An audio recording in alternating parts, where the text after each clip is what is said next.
Oui, bonjour. Donc moi, je suis donc Sandra Ramaille, 50 ans, mariée, un enfant. Je vis à La Réunion depuis 2015. Comme je dis, je suis tombée amoureuse dans un premier temps d'un Réunionnais et après de l'île.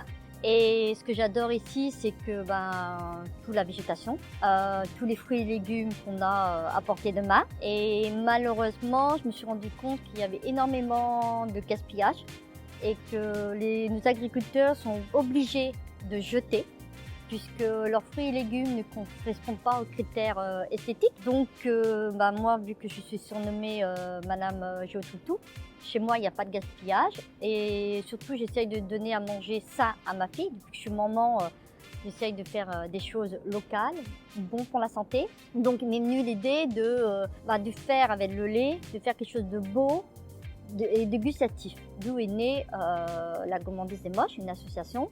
Déjà, dans un premier temps, on rachète, alors je dis bien, on rachète auprès des agriculteurs pays tous les fruits et les légumes qui ne sont pas beaux pour les transformer en conserve, en confiture, compote, soupe, jus. À noter que dans mes confitures aussi, il y a très peu de sucre, puisque je fais confire, je mets entre 7 heures et 8 heures de cuisson en moyenne. Tous mes jus et mes compotes sont sans sucre ajouté, avec des bocaux recyclés. Ce qu'on voudrait aussi, donc la deuxième étape du projet de la Gourmandise des Moches, c'est que cette activité, ces concerts, servent d'appui à une activité pour l'économie d'insertion. C'est-à-dire avoir des personnes, leur apporter des compétences, les valoriser.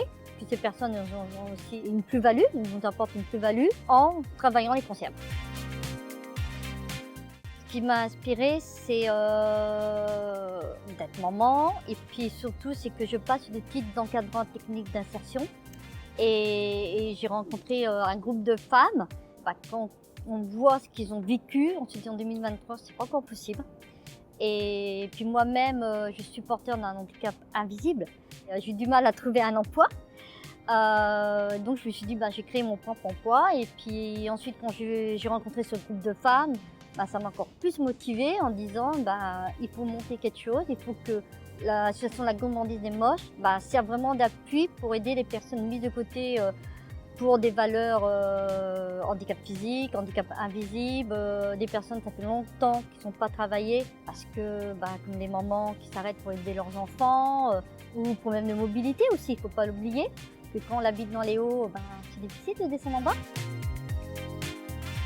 Alors bien sûr, ça ne s'est pas monté comme ça facilement.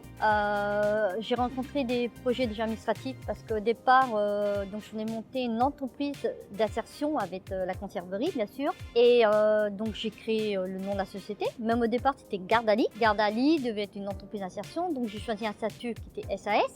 J'ai fait une annonce au journal officiel, j'ai déposé mes statuts au greffe du tribunal. Et là, j'ai eu un refus.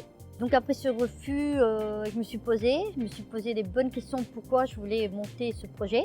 J'ai noté mes valeurs et je me suis rendu compte qu'en fin de compte, j'avais des valeurs associatives. D'où est née l'association La Gourmandise des Moches. Et ensuite, le problème du local. Les locaux sont très chers. Et j'ai eu la chance d'avoir un local à l'entre-deux à Vavanga. Alors c'est un petit local de 20 mètres carrés, mais comme je dis, c'est le premier pied à l'étrier. Il faut bien commencer, se lancer. Et ensuite, j'espère qu'avec la renommée, d'avoir prouvé ce qu'on pouvait faire, qu'on va être suivi par les élus et puis avoir assez de trésorerie pour avoir un local plus grand. Alors le trophée Perle de lait, il pourrait aussi démontrer déjà aux gens que les fruits et légumes, même moches, ils sont consommables. Comme là en ce moment, n'achetez pas les agrumes importés. Ils sont pas chers, mais voilà. On a de très bons agrumes, c'est la saison des agrumes. Nos agriculteurs, ils ont besoin de notre soutien, c'est énormément de travail. Et d'un autre côté très important, ça nous permettrait d'avoir une trésorerie pour avancer les salaires pour les emplois d'insertion.